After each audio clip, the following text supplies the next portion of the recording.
Hello, dear starshines. Christina here with Lightbody Academy. Welcome to today's lunchtime chats. For those of you who are new, my name is Christina and I am the acceleration expert. And we are here to talk about topics and issues that are significant for us star seeds, way showers, and new paradigm visionaries. See, we have gifts, we have perceptions, we have abilities that perhaps are not embraced by the majority of our fellow mankind, and therefore we have very unique circumstances and challenges that we face on a daily basis. So we are here to talk about those challenges, and I am here to provide the most liberated perspective that I can anyway, to the best of my ability, to address the challenges that we are facing. So welcome everybody, welcome, welcome, welcome. For those of you who are in the US, this is a holiday called Thanksgiving. So if you're hanging out with your family and making some great food, I hope you guys have a wonderful time connecting with your beloveds. I think this is given what's been going on the past year or so, I think it's really wonderful for us to enjoy our connections with our family without fear, without judgment. Just appreciate what your family has to offer, what your beloveds have to offer as far as kind of space they hold for you, the kind of stories that you share, and the way that you can enjoy each other that's very unique to them. So I encourage everybody, if you are able to go out and connect with your beloveds, to make that extra effort to bust out of the box and get out there and connect. Even if we don't have the best, let's say, relationship with some of our beloveds, maybe we don't see eye to eye on certain things, maybe there are certain stressors going on because of, you guys know the shenanigans, it is important to still just reach out to that olive branch and let them know that you're thinking of them, and that your relationship is more important than the politics, and that your relationship is more important than your view on what the appropriate action is for humanity right now in regards to the shenanigans. So I encourage you guys to do that if you have that opportunity. All right. Well, hello, darling Louise. Welcome, welcome, welcome. What to talk about today? So I got a little bit of feedback, but I really I wasn't resonating necessarily with everything. With anything. So I decided I'm just going to talk about the kinds of things that are up for me and up for us in the Academy. For those of you who are new, so I'm from the Lightbody Academy, and we are a global collection of intuitives, healers, people who are visionaries, way showers. We get together and do work as far as unwinding intuitive blind spots. We work with dream time. We work with activations and digesting encodements, and pretty much, we just do work to continually level up our consciousness as far as removing blind spots and reintegrating with more and more vast aspects of ourselves. The whole point is to walk a life that is an expression that is true to your soul. That's the whole point of why we do what we do. So the things that have been coming up for us in the Academy is very interesting. It's it has a lot to do with timelines. It has to do with technology and time loops. It has to do with reclaiming dream time, digesting some of the amazing transmissions coming to this planet from the cosmos, from the quantum. There are lots and lots of resources. I'm talking about inner resources that are being made available for humanity more and more and more easily accessible. And that's the way I should say it. It's more and more easily accessible for us in a human body to touch these other aspects of ourselves that are on that cosmic level, quantum level, and beyond. And that might seem like way out there. What does that have to do with right here? What it has to do with right here is that we become more informed by our infinite, incorruptible self when we're taking actions in our lives. So instead of taking actions and making decisions from our ego driver place, which is easily controlled by fear and conditioning and programming and stuff, instead we're engaging and taking action from the deep truth within us, that incorruptible level of self, our true essence. So when you live like that, life becomes a very different game. Welcome, welcome, welcome, welcome. Hello, dear Facebook user. Welcome to the talk. All right, so if you're listening to the recording and you want to catch this broadcast live, I encourage you to check us out on YouTube at the Lightbody Academy channel. We have lots and lots and lots of video content on that channel. You're welcome to check that out. And if you want to be a part of the cultivation of what we talk about in these talks, I encourage you to check out our Telegram group called Multidimensional Human, or our Facebook group called Rise of the Multidimensional Human. Both of those groups are sources that I'm constantly checking. Well, we post things, but also check to see what the conversations are, what other people are saying, and that's how we cultivate these particular these chats. So normally what I do in these chats is do an activation that I learned from working with Barbara Handclough. This is an activation of the 9 dimensions. And then, and the reason why I use that, even though, I'm not the one who originated that work, the reason why I use that is one we have permission to because it's an open source code work, but also it's extremely effective in activating people in such a way where their minds are more expanded and where they're more apt to allow for different viewpoints to, for their consciousness to touch viewpoints that would normally be very different than how they see things. And this is why we have these challenges, because our narrow viewpoint can't get us through the challenge. We have to open our awareness to other options so we can see that option that doesn't require us to sell ourselves out in order to, take action and move forward. So a lot of times what our ego driver does is it gives us, we have A or B, we have door A, we have door B, and they both suck.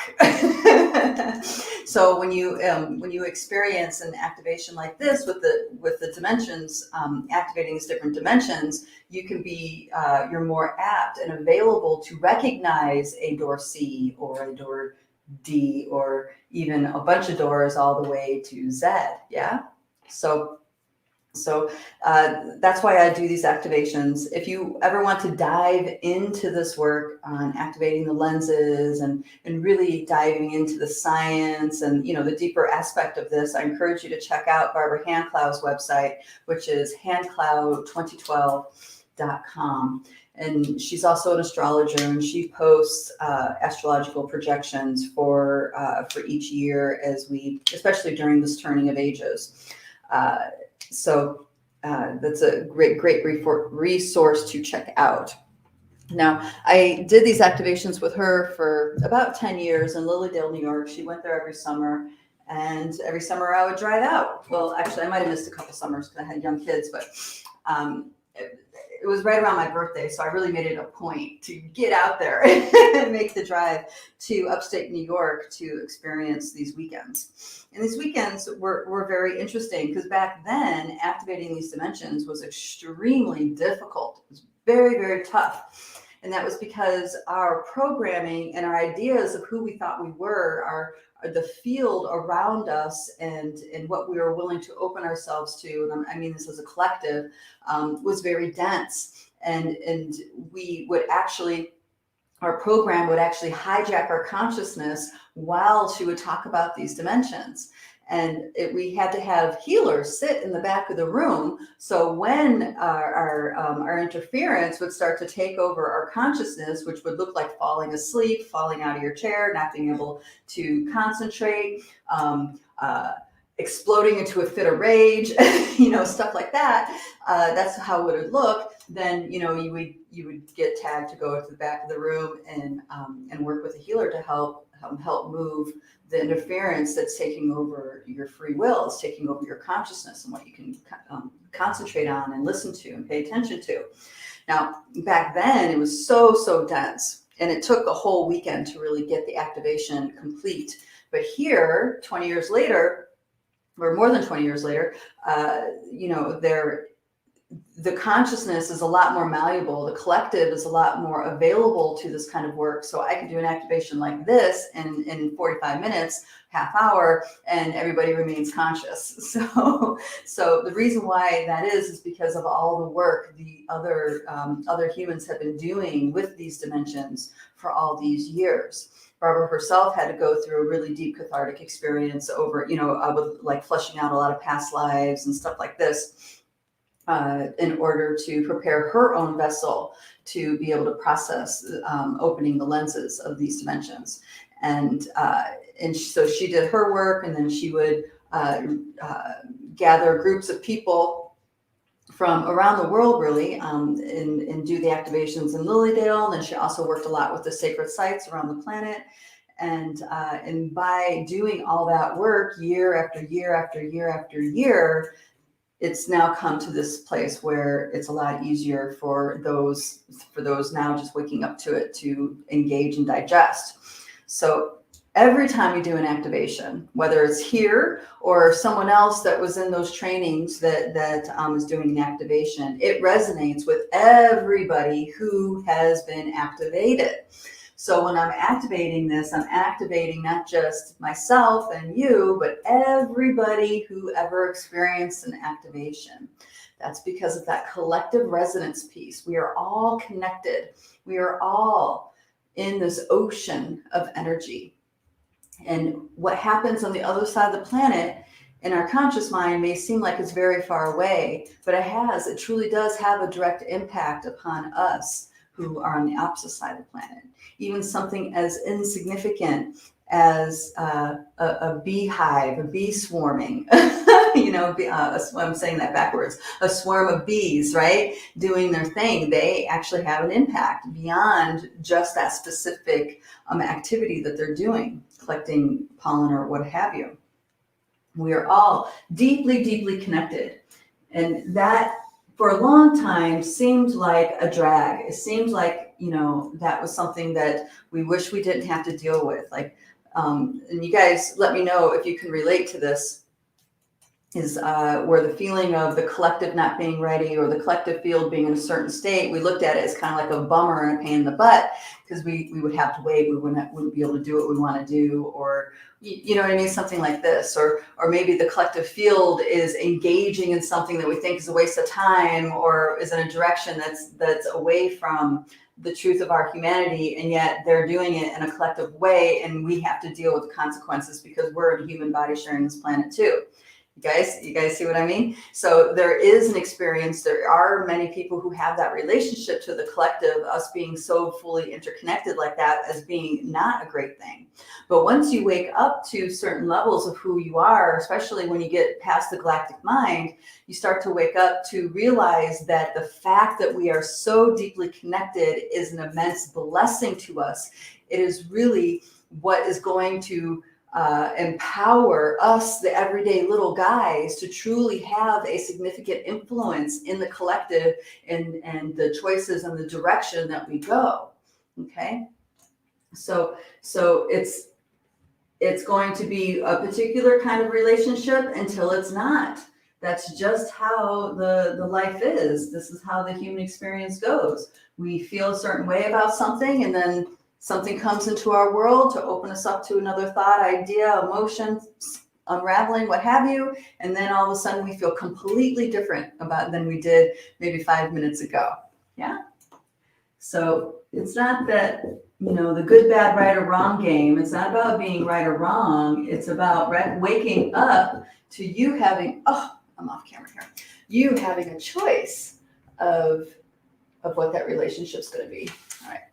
All right, I'll just draw this lower. I'm going to draw this lower. So let's see, I have to go down this slow. Okay. My little camera thingy is really tight, so it'll take me a while to unscrew it and move the angle. So I'm just going to move my drawing because it's easier. There we go. We'll go down like this. Okay.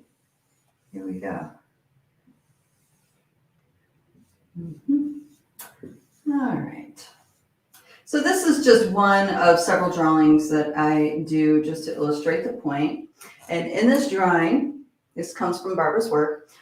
We have the iron crystal core. We have the core of the earth, which I don't know if you guys have been watching that, the observer, what's he call himself? I post his videos every so often in the Rise group.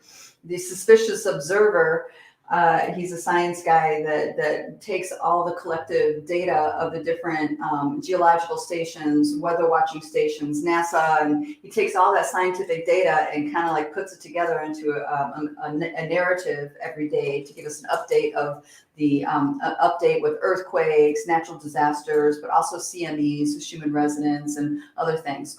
And one of the things that he posted was there's all this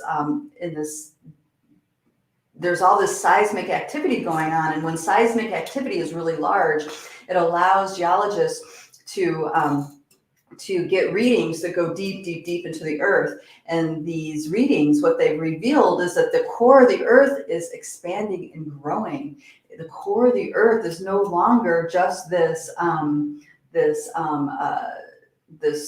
maybe we would imagine it as an orb or something in the center, but it's actually growing big roots, growing big branches like trees, and it's like oozing out into higher levels of the inner earth realms. So if you guys want to check that out, he is a suspicious observer on YouTube. So the core of the earth, the very nature of the consciousness of the Pachamama is growing, is changing, which is good news for us. Because we are here because as an agreed participant to unfold our dream within the dream of the mother. So if the mother's consciousness is expanding more and more and more and more, that means the landscape of potential that we have to dream within, that is expanding more and more and more. Yeah. All right, and the 2D is the telluric realm. It's microbes, it's viruses, but it's also crystalline consciousness, nature divas, elemental beings, stuff like this. And this is pretty much everything between the core of the earth and the crust of the earth is considered the telluric realm. Now, under the crust of the earth, there's lots of lore. Many of us have experiences of beings in the earth. Some of them are in subterranean tunnels, others in like interdimensional ships or bases. There's a lot of people that have extensive video of UFOs submerging themselves in water for many, many hours, days, weeks, and then coming back out again. Here in the Great Lakes, where I'm staying currently, there is massive UFO activity, and there's also well-known tunnels under the Great Lakes that many people know about. And there's also a labyrinth of access points here all around the Great Lakes to go into these sacred tunnels. One of the largest blue celestinite caves in the world are here right off the coast of the Great Lakes. Oh, okay. It used to be. It's second only now to the celestinite cave that was discovered under Mexico City. So up until that cave was discovered under Mexico City, the one here in Ohio was considered the biggest blue celestinite cave on the planet. So there's lots of interesting things that happen here in this telluric realm. And then we have our 3D experience, which is this here and now linear experience, and the experience of space. So I used to say space and time for 3D, but to refine that, I would say it's space and constructed time, like clock time. So we have clocks, we have calendars, right? Stuff that counts the cycles, this kind of thing. And they're all completely made up. They're not actually based in any kind of larger galactic cycle, any larger, you know what I mean? Like our calendar system is not really straight because we have one extra day each year to compensate with the inaccuracy of the calendar. For example, 2022 is a leap year. Okay. And then we also have our actual clocks. Now our actual clocks are becoming inaccurate because scientists have discovered that the spin of the earth is speeding up. And it was just like 1,000th of a millisecond, but now that has exponentially grown. So it's much faster than they originally predicted that it was going to increase, and it's continually increasing. So pretty soon, our clocks are going to have to be reset to compensate for that speed of the rotation of the planet.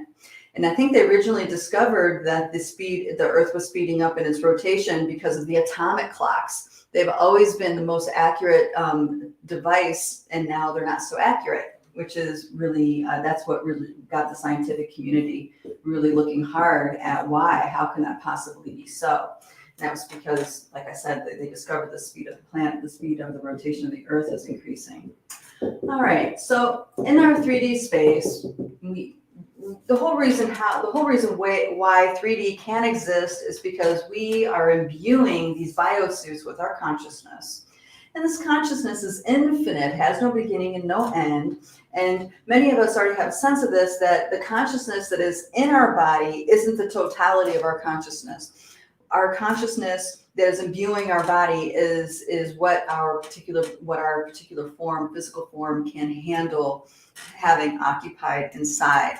Okay, so in this way, that's why you have some people who are super evolved and deeply living in their truth and living miracles and living the life of synchronicity, and Earth is a magical wonderland, and other people who seem very vacant and perhaps feel enslaved, and or they're living a life of suffering and stuff like this, and it's because there's not as much of them imbued, and that's usually because of lots of trauma. So it's no one's fault for being heavily imbued or not. That's not what I'm going at all. It's just that how imbued we are is a spectrum. Okay, and those of us who are really drawn to spiritual work, we are working to heavily imbue ourselves, our physical body, with our being, with our essence. Those that care less about spiritual work or care less about going beyond the programs that they're taught, as they get older, they lose more and more of their life force and they become less vibrant. Okay, so this is something that isn't really talked about a lot, but when it comes to multidimensionality, it means everything. It has to do, that's like the major deciding factor. The more you can imbue your beingness, as in remove all that is occupying the telluric realm of your physical body, the more you can remove what's occupying your physical body that's not truth, that is not your essence, it's not part of your infinite nature, the more room for your infinite nature to come in. So this is a really cool thing. And the other thing that we discover when we heavily imbue our being, our physical body, with our essence, is that when we change something inside, when we imbue ourselves more deeply inside, it has a very direct impact in our outer world, which starts giving us a clue of, oh, this world is not what we think it is. And the more you progress on that kind of path, the more that becomes a truth, not just an anecdote. Okay, so these bodies get imbued with our consciousness, and because our consciousness is contained within this, a portion of our consciousness is contained within these bodies, that gives us the sense of separation, the sense of space. Like between me and this tree, this beautiful black walnut tree, that seems like there's space. But as soon as I step into a resonant signature with my awareness, with my focus and my will that matches this tree, suddenly there's no space at all. It's as if we are one, we are absolutely connected. So this space feeling, the space experience is really strictly a 3D thing. Once you get into the realm of resonance and sound and energy, that idea of space completely goes away, which is partially why, distance healing works. Yeah. All right. So this canopy here is our belief systems. It's what we think about. It's the programming. There's both naturally occurring belief systems, purposely programmed belief systems, and technical interference that makes up this 4D field. The 4D field is very strongly felt by empaths. It's really strongly felt by people who are sensitive to emotions, okay, stuff like this. The main program, the main foundation of the programs of control in the 4D field are based in fear and constriction. And the programs, or I should say the stories within our 4D field and our belief systems that open us up to the higher realms of who we are usually based on love and compassion. Okay, so the stories, the energies, the beliefs, all the stuff within the 4D field has a absolute impact on this reality, on us in this 3D reality, even though it's invisible. There's nothing you can touch. There's nothing you can point your finger at necessarily. Okay, so this is really important for us to remember that a major influencing factor to our experience is the realm that is invisible to us. We cannot see it, we cannot smell it, right? Taste it. We can't, well, all right. So as you develop your intuitive abilities, you will start to be able to smell and taste energy and see energy. But as a basic human being, most people do not. Okay. All right. And then this field, these things coming in, these are higher dimensional frequencies, right? These are higher dimensional realms that are part of who we are. But before it can reach our conscious mind, it has to pass through this field. So we have the Akasha, which is joy, the 5D field, which is access through joy, being in a state of joy and creativity, okay? And then and once you are able to access that field by being in a state of joyfulness and creativity, creativeness, then you can start to imagine things that haven't been so, or you can start to imagine, bring data to you that is kept, that lives within this field. And some people, like for example, the Akasha. You can access the Akasha, but you have to first be in a being state that is conducive to the field, which means you need to be joyful, you need to be compassionate, you need to be in that creative space. Then you can have access to that field. Now you can see how the 4D belief systems, programs, and constructs, especially if you're engaged with ones that engage you with the feeling of being frustrated, or engage you with the feeling of being powerless or anger or something like this. Now you can see how those programs actually cut you off from this part of who you are. Okay, but this part of who you are is a birthright. It is something that belongs to you. Nobody needs to give you permission to have it. Nobody has to initiate you into getting it or having access to it. It is something that comes with being human. It comes with having a human body on this planet. So this is something that comes naturally to us all. And then the other field we have here is the 6D field, and this is the light shapes that are the blueprint behind form. So everything has a form. Our body has a blueprint. Our soul has a blueprint, right? Everything has a form. So a light body is the blueprint of your soul unfoldment and the physical body unfoldment put together, and then you have your blueprint of those two, right? And then you also have a tree has a blueprint, and that blueprint is inside that seed, and as that seed grows, it's informed by that blueprint, by that light energy blueprint.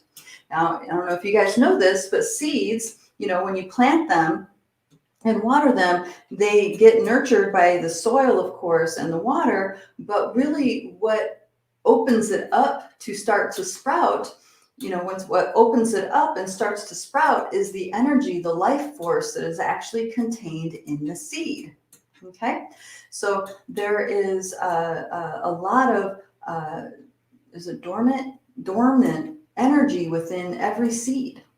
Okay, and it just needs the right conditions for it to get activated, and then it starts to grow. So the 6D field is behind everything that has physical form and everything that has a frequency. If exposed to a finite container can become form. So any tone, any sound, if you apply it to a container, it'll create a shape. And this is the study of cymatics, which many people are been playing around with a lot, like sound baths and sound healing devices, stuff like this. And something to be aware of, and this is a conversation that we had in Lightbody, is that sound baths, just because it's a sound bath, it doesn't mean that they're all created equal. It really has everything to do with the facilitator of the sound bath. If the facilitator of the sound bath is not disciplined in their focus, is not disciplined in their in conditioning their fields, right, to be clear and focused and compassionate and kind and endearing and you know what I mean, and aligned in this way, all the subtleties, if some of that or partially of that's there, all the subtleties of their own shadow will come through the sounds that they're making within the sound bath. So the quality of the sound bath really has a lot to do with the consciousness of the person giving the sound bath. I know that kind of goes against a lot of beliefs, because they believe it's the light beings that they call on, or the people, you know what I mean, the energy beings that they call into the space. And yes, having them present to hold the space absolutely does have an impact, but the actual frequency of the sound coming in contact with the humans in the field, it is that sound is a carrier wave for the thoughts and emotions to the space being held inside of the one doing the playing. So this is a huge piece that a lot of people need to make sure they're acknowledging. They're not all created equal. Just like energy medicine people, not all of them are created equal. Chiropractors, not all of them are created equal. Some are amazing, some maybe not so much. So the 7D field is also the songs of the stellar networks. It's the tones, it's the frequencies. There's a really cool video that was posted a while back where NASA released the recording of the sound of Jupiter. So Jupiter, as it travels through space around the sun, it makes a sound, and they were able to record what that sound was. Okay, so the sounds of things are really super potent. Everything has a tone. Everything has a frequency. In fact, everything is a frequency before it has its shape. Okay, and this is important to recognize because our 4D field is what gives us a perception of what this frequency is, right? So say we get a frequency and it touches and it feels like something that we have a strong belief about. Maybe it's about angels, and you're going to automatically associate, because of your belief system, the frequency you're receiving as that of an angel, right? Or whatever. This is a broad spectrum. But what's really happening now, because there's so much more available, as I was saying earlier, there's so much available to us in the quantum and beyond, that there are frequencies reaching us that cannot be touched by anything in this 4D field. It's like beyond any of the control systems or thought forms or belief systems cultivated in the human consciousness, that, it just cannot touch it. And so how we feel this is by having like a ringing in your head. And I'm not talking about in your ears like tinnitus, because tinnitus is really a thing too. Tinnitus could be things like, it could be anything that's frequency based, but I'm talking about ringing that's actually like coming into the center of your head. This is what I'm discovering, that this is a frequency coming in from the quantum that has not been qualified or quantified yet in any human awareness. So in a lot of ways, we're breaking new ground and processing that frequency and what they are.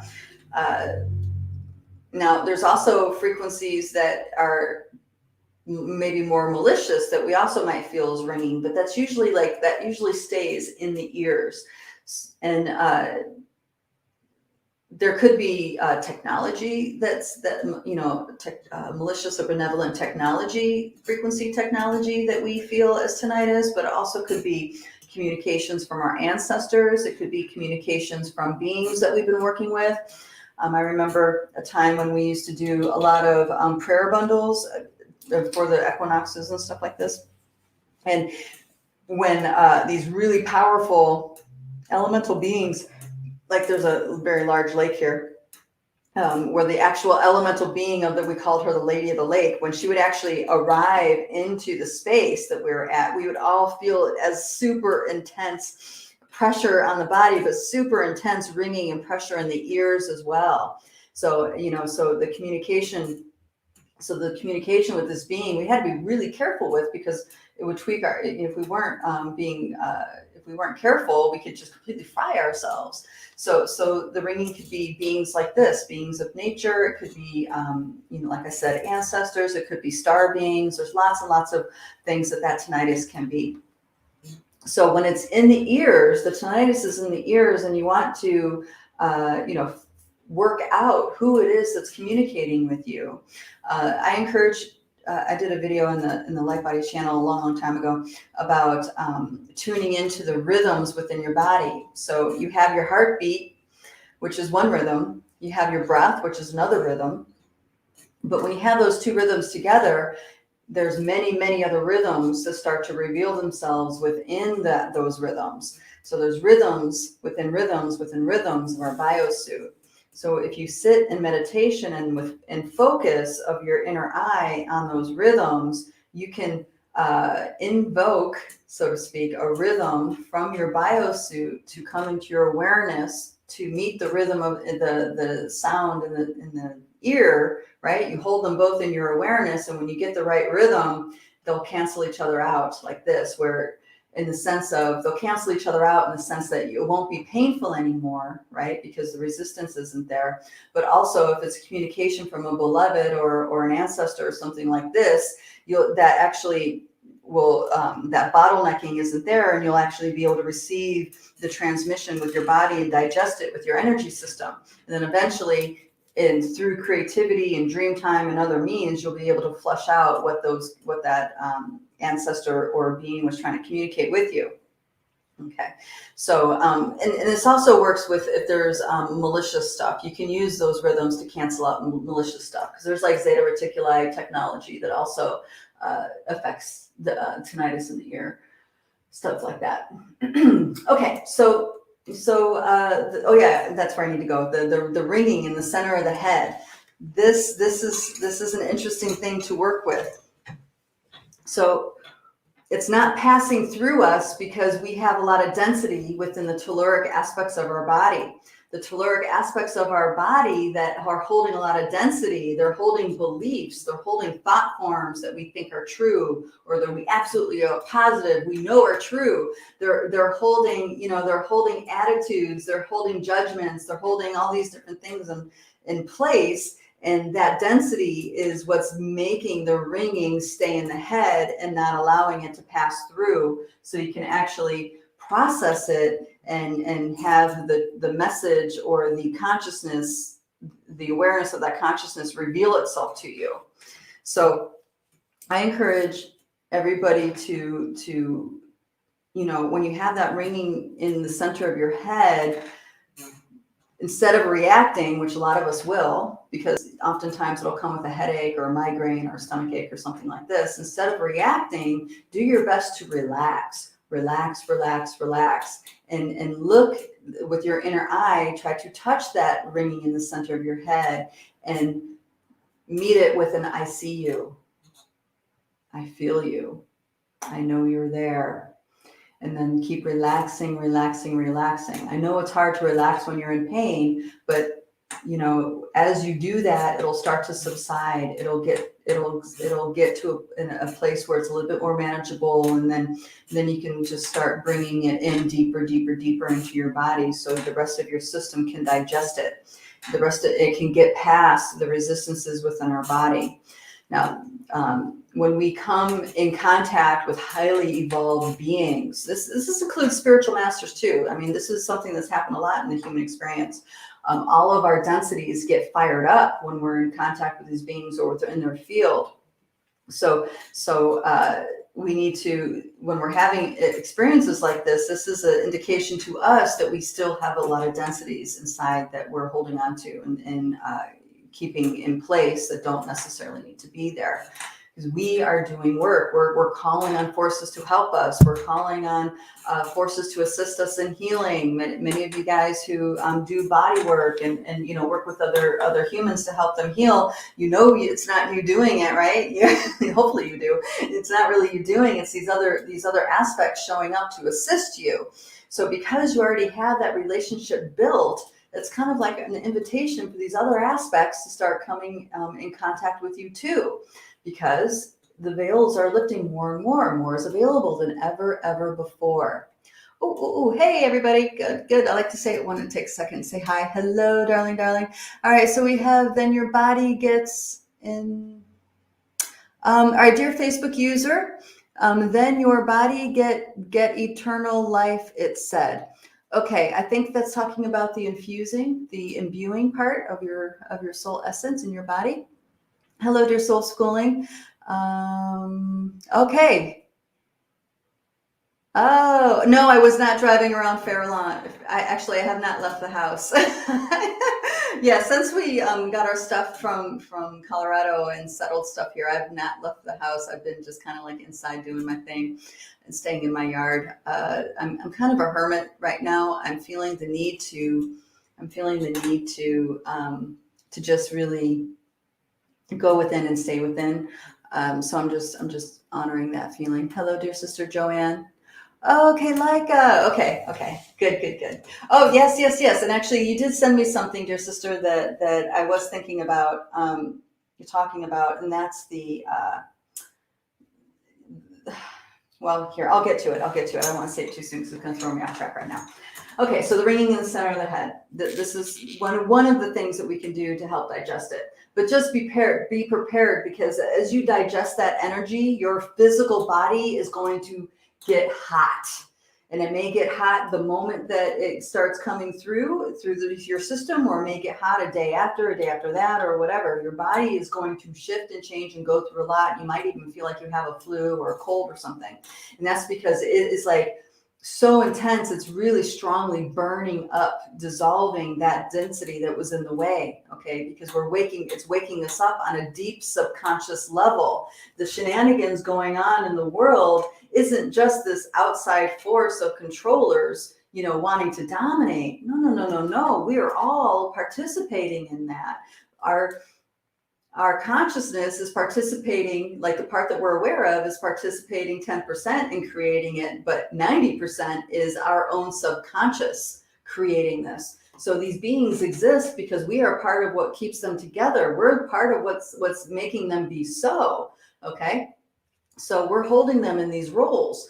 This is the kind of stuff we need to let go of in order to open up to these other levels of who we are. There is no one to blame. There are no victims. And if you're dressing it at this level or in the 4D level, then that truth becomes abusive, right? So it's these different truths. And this is why humanity is really confused. There's all these different truths on these different levels of who you are. That's the truth, but they misqualify it, they misplace it. The stories, the belief systems that we're given, that we're trained with, misplace these truths. They put them in a place that doesn't belong, in the sense of it puts in the place of making something wrong, or making a person wrong for having their experience, or making a person wrong for having their feeling, or whatever. And then it just feeds into the confusion, right? So humanity is trial by fire right now. We are waking up out of the confusion, out of the bass awkwardness. And that means everything that we thought was true,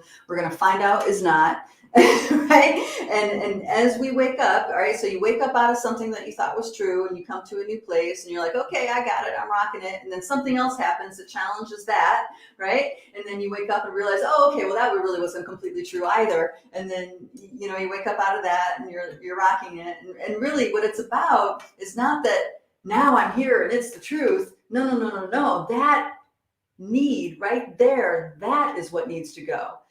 Okay? That means we are able to be fluid, able to be in the unknown without knowing something has to be true in the unknown. We're just in the unknown, experiencing it as a beginner, as a child. We're in the unknown, in the adventure of it, versus in the fear or the rejection of it. Okay? That's truly where humanity is going. So we can let go of these constructs and be in a flow of consciousness, as in everything is moving all the time. There's never anything, we're never stuck anywhere. We're never in a place of this is absolutely true and that absolutely is not true. That way of thinking is part of the slavery that humanity is in. And that's, like I said, what we're waking up out of.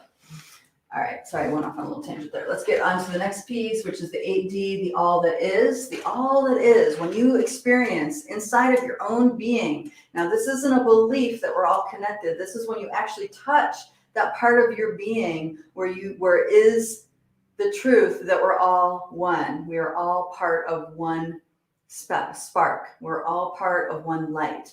When you come to that place within yourself, it's accompanied with deep peace. It's accompanied with a deep sense of liberation and compassion for all life.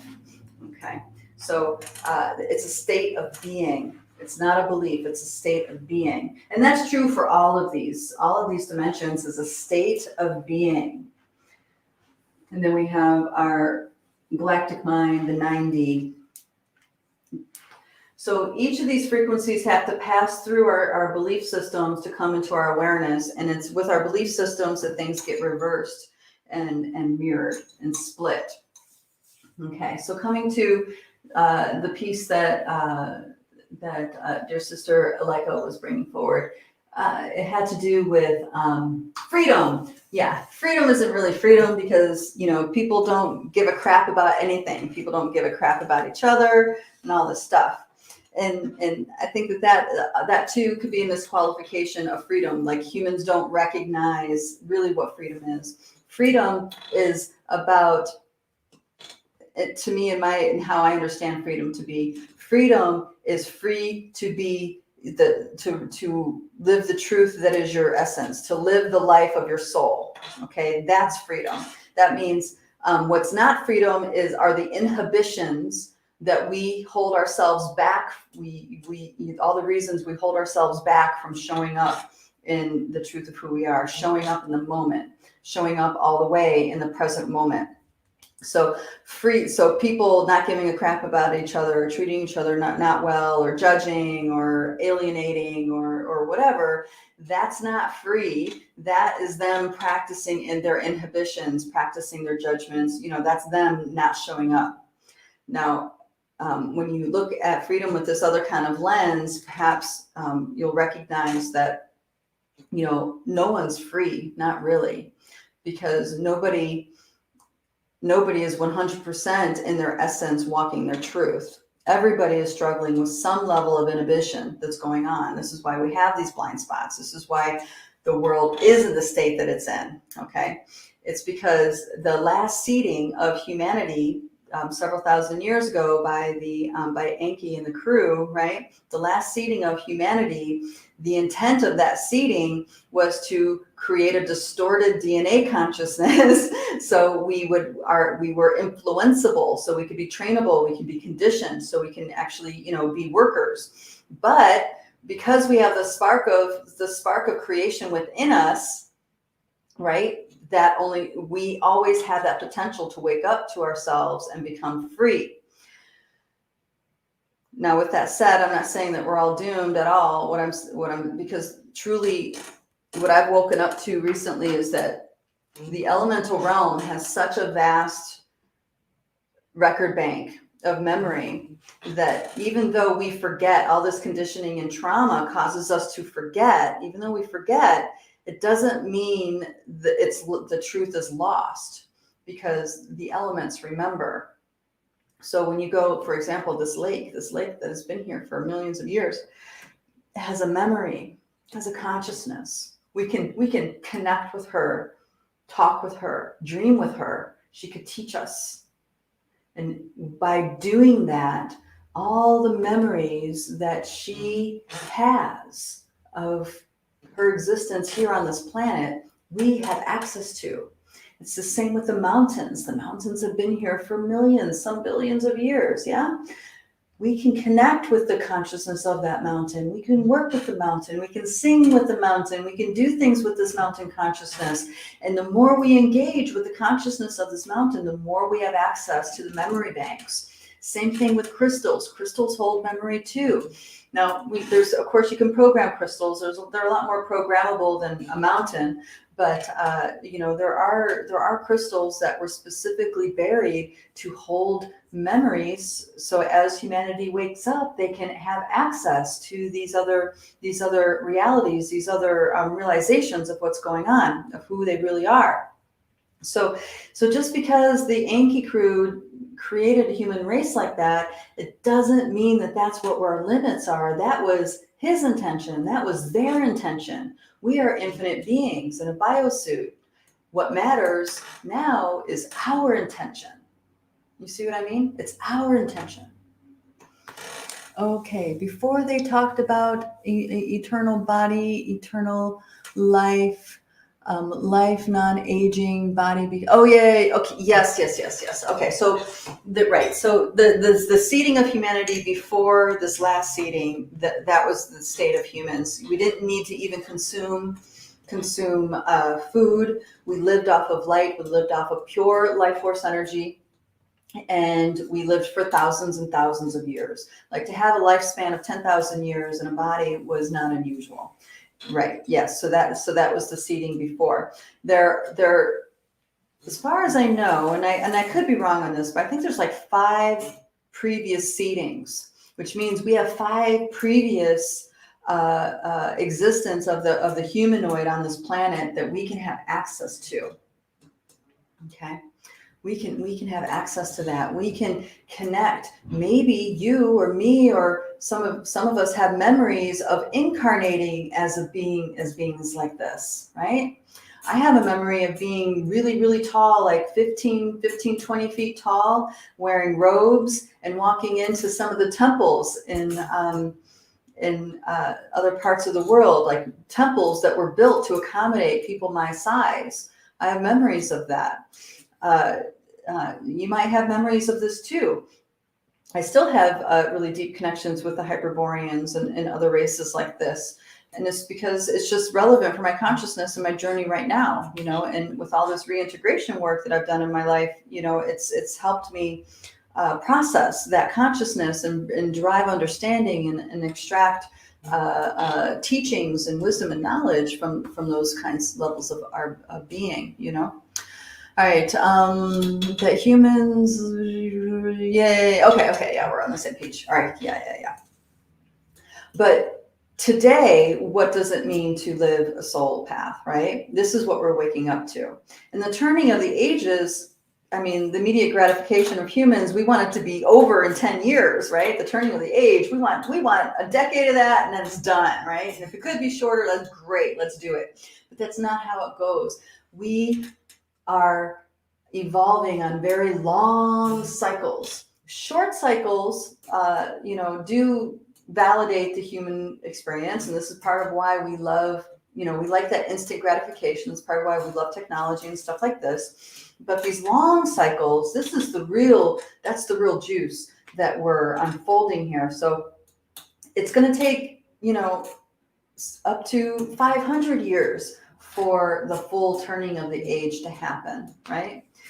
And a lot of people don't like to hear that, but that's just the way it is. And this is why it's so important for us to step into our purpose and to step into our true humanity. Our true humanity, and I've said this many times over, is not putting our efforts and using our superpowers to manifest, a great house and a good career. No. That's the little personal stuff. That's the little ego driver that needs all that stuff, right?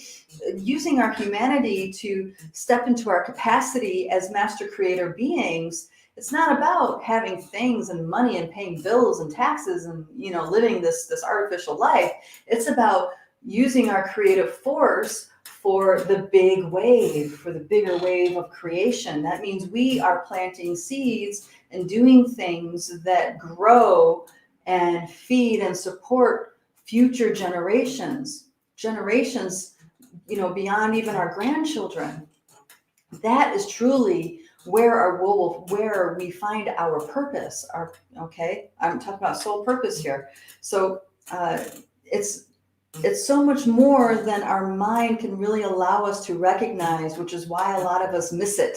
Okay, when we just are in the flow and are okay, not having the clue and just doing what feels good to do, and really what is really jazzes us and keeps us passionate about waking up every day and facing our day and doing things like this, it's okay. That's still going to take you into the big wave. You don't need to know it with the mind. But a lot of people want to know it with the mind before they're willing to take that dive, right? And we have to learn to do it the other way around. So you are this vast master creator being, and judging yourself because you're not able to create what it is that, the safety or this or that, that's the program that keeps you defeated. If you stay in the realm of the mythic, in the more soul-like realm with your intent of creating, then the forces of nature, the elemental realm, the universe, can truly step in and be the wind beneath your wings as you take your steps through your life to take action on those things. That's taking action on the truth inside. So what's your vision? Work on what your vision is. Yes, healing is important, but that's not the end all be all. That's just one little piece of the bigger picture. Right? We need to bring so much more forward. There's so much more within us yet to be honored, that we could be bringing forward. Okay. Oh, okay. I have some big long comments here. Let me pause and check in with you guys. All right. So in my dream, my dear friend had resurrected his body and come back to life. His body was luminous, more than normal human beings used to be. He said he resurrected his body in the eternal now as how he. Oh yeah. Okay. Yes. Okay. Yeah. So that's all right. When we have things like this in dream time, this is a teaching dream. There's some part of you that's teaching a part of you. Of something that's important for you to know. Okay, when we make things very narrow in scope with the teaching like that, so stay open to what. So dreams have many layers to them. Okay, on this level it means something like this, and on that level it means something like that. But when you get past those layers and just get into the energy of the dream, you can let the energy of the dream download like a transmission to your body, and quite literally the teachings can go directly to your body. And then once your body processes it, then the deeper teachings, the deeper consciousness that's being taught to you will come forward. Okay. It's really beautiful dream that you're talking about, having someone show you how they were able to resurrect themselves. That's really awesome. And it's also a gem. This is a gift. This is a gift to be treasured. So I encourage you to keep diving in and flushing out more and more and more of that dream, because there's more than just the first initial understanding. That, like I said, the energy, get to the energy behind the dream, digest the energy, and you are now walking side by side with a really great teacher, one that has successfully reached you. Okay, and because we have to teach these beings how to reach us, because they can't relate because they're not in a body. When you're in a body, even in a body, we have trouble relating to each other and understanding each other. So it's a relationship that you build, and you teach each other how to communicate. All right, dear Sister Joanne says, at the moment, I see freedom as the opportunity to make choices moment to moment, while willing to take responsibility for the consequences and ramifications of the choices, which, because we are in process experiencing a 3D life, constitutes the underlying foundation of our education. Then she goes on to say, it would seem that as we begin living our vision, the health takes care of itself. Yeah, that's true. That's very true. And I have a story for that. Oh my gosh, time just flies by. It's an hour's gone by already. All right, I'll tell my story and then we'll wrap up. So there was a event that took place. So I'm just deciding how lengthy, because this is kind of a long story. I'm going to shorten it. So there was an event that happened, and I felt like it was I was so jilted, let's say. I was super jilted by the experience that I decided that I was going to just screw God.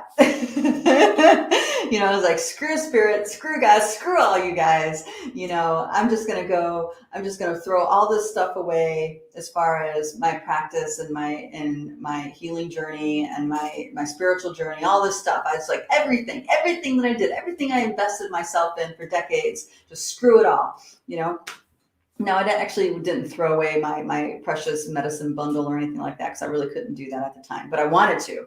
And I was just kind of like, I just said, God, screw you, whatever. You can go deal with it on your own. I'm just going to go live my little mundane life and take care of my kids and screw it all. So I did that. And what happened was, a year later, I became deathly ill. I was so sick. I was lethargic. It was like I had a really intense, like I felt like I get hit by a truck. My whole body hurt. I was super inflamed. Everything in my life started falling apart. My partner at the time also had some major challenges. It was just like one traumatic event after another. And I was diagnosed with not rheumatoid arthritis, but they did think it was rheumatoid, but then they couldn't figure it out. So eventually it was just like, you have, now I can't remember what they called it. Anyway, it was pretty much an anomalous body pain that could permanently disable me. That's pretty much what it boiled down to. And I was not willing to accept that diagnosis, So I went to, spent like every penny that I had working with a functional medicine practitioner and doing this diet and that diet and this treatment and that treatment. It was just like I pretty much went broke doing that. And then finally, a dear friend of mine, who was the very first friend that I made in Boulder when I moved there, she was a nun, a Buddhist nun named Jean Heischer. And she sends me this email of a woman in the mountains wanting to gather a spiritual community for a vision quest. And I had no idea exactly what that meant or anything, but for some reason, when I got this email, I just knew I had to go. And so I was just like, fine, I'm going to go. And of course, there was a snowstorm, and she lives at 10,000 feet. And I was a designated driver, so I'm driving all over the suburbs of Denver, picking one person up at a time, driving through the snowstorm up into the mountains. It was like not an easy trek, but we were committed. We had to get there. Anyway, so I get there, and that whole process that she had us go through, it took about 6 months until eventually I had my vision quest on the mountain. And that's what woke me up.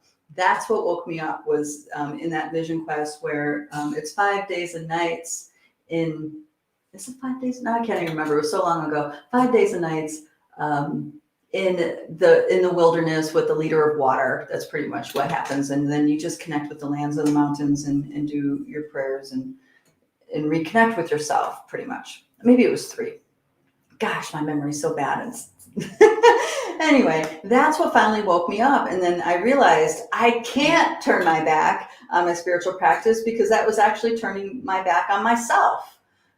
It's like it took going through all that for me to wake up to the reality of, that was just a temper tantrum of my ego driver, because I was really upset about something and I wasn't able to really to own things to go, so I can go deeper into it. You know what I mean? So as soon as I said yes to myself again, I got better. I didn't have the full body inflammation all the time. I had energy. Things in my life just started turning around. I was making friends. I was having really great career opportunities. It was like boom, boom, boom, boom. Everything's coming together all of a sudden. So that's just a short story of what I went through. Just trying to navigate the craziness of being in the human body. You have to be in your truth. The more and this is it. The more I choose my truth over my ego driver stuff, the more grace and beauty came into my life. Miracles after miracles started happening. There were situations where it looked like there was no way out. There wasn't even a door number one, let alone a crappy door number two. It seemed like there was no way out of it. And then, I would make that step in the really scary direction that I knew was in my truth, and then boom, an opportunity that was unforeseen as even being possible would show up, and then I would take it. And so this, what she's saying, is absolutely true. The more you live in your truth and imbue, this imbuement is the big piece. The more you allow yourself to become imbued with your soul, with your being, and walk and make decisions from that level of your being, the more miracles and grace and beauty come into life. Now, especially now, there's some crazy stuff going on, and stepping into your truth is harder than ever. Well, harder may not be the word. I would say scarier than ever, because it may mean that you have to leave your job. It may mean you need to take your kids out of school. It may mean that you have to pack everything up and move. It may mean, really big life decisions have to be made. But that's because, that was the journey that the soul chose. For those of us that have been doing our inner work for years and years and years and years, we find ourselves, we just happen to be in the right place at the right time. And yes, things are stressful, and yes, things are difficult at times, but, our very being isn't threatened necessarily, It's like I always seem to be in the right place at the right time, not because my head has a clue of anything, but it's because I'm always following my compass, And when I don't know, I'm really honest with myself. I don't try to BS myself to tell myself that I know. I really have a lot of comfort in being able to not know. So when I don't know, that's when I give it to spirit. I give it to my spirit. It's like, okay, I don't really know where this is taking me. I know I need to go, but I'm having all this intrepidation and this pulling up this fear and that trauma. You know what I mean?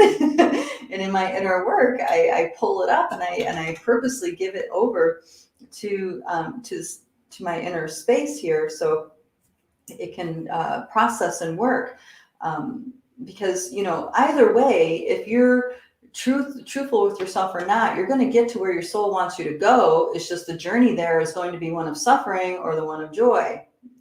That's pretty much it. If you can train your ego driver to be in line with your spirit, then it's a beautiful path of grace. And if your ego driver is not trained to be in alignment with your spirit, you're going to have one shitty event after another. You're going to get your butt kicked over and over and over again until eventually you end up on the doorstep of where your soul's taking you. All right. Well, thank you, everybody. This was a fun chat. I hope everybody has a lovely day today. Be sure to take some time and reach out to somebody who is lonely or would love to have some kind of connection. Don't care if they agree with you on anything or not. Just let them know that you love them and that you're thinking of them. That can mean a lot to somebody. So just take this time to be appreciative. If we don't take the time to appreciate what there is to appreciate, then when times are hard, we don't have so much to hold on to. You know what I mean? When times are really hard and you have nothing to be grateful for, then you're full of regret. But if times are hard and you are being grateful for the things that truly are so in your life, that helps you get through those hard times. So I encourage everybody to spend some time truly acknowledging what is worth your love and your gratitude and your presence, and if it's reaching out to somebody, I encourage you to do that. All right, guys, love you all. Thank you so much. If you are interested in diving into the dream work or getting involved with the Lightbody Academy, I encourage you to check out lightbodyacademy.com. We have a really great introductory course called Quantum Reality Shift. And right now in the Quantum Reality Shift program, we're working with ancestral healing, ancestral clearing. So we're healing all the unsettled energies of your ancestral lineage, helping you clean up this 4D lens. So if you're interested in getting involved with that, I encourage you to check that out. That's lightbodyacademy.com. All right, guys, love you all. We'll see you next time. Mwah. Bye-bye.